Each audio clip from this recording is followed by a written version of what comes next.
Dear Auntie, dagas dugi ang mga dahon, kag perti katugnaw ang panahon. So nakadesisyon kami nga mahigop naman kami sang sabaw, bago namon ni siya palayason. Sa karon nga adlaw, ging tapos ko na ginantanan nga tarapuson para bala pag Sabado sang aga, hapsay na ang tanan, kung baga smooth. Kay sa tanan ko nga kontra nang ga sala-sala bala ko, mapanik ko na dayon, masyagit ko, kag masakit ang ulo ko. Nga, amo na gid sinisiguro ang balatsagon sa mga babaeng 40 tahon pasulod sa 50 tahon.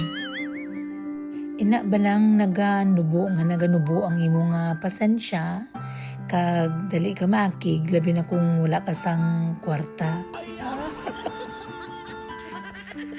Buisit. Pero kidding aside, amo na ginasbunga nga aton nga mga balatsagon bala.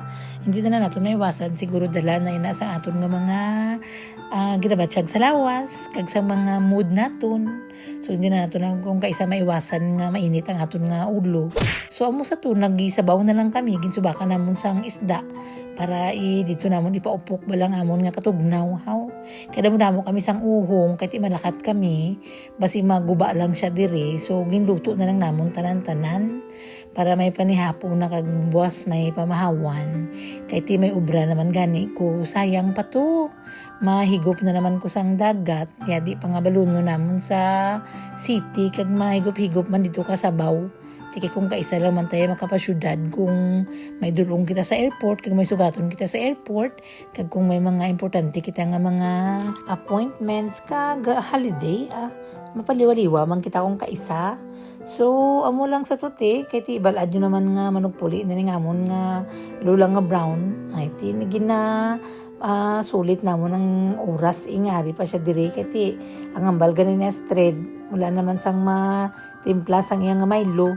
Kag wala naman kami sa mga lagaw-lagaw, subong ti kay busy gani. Kag isa pa sobra katugnaw, adlaw nagaunulan. So most of the time ari lang kami sa balay after sang trabaho ko.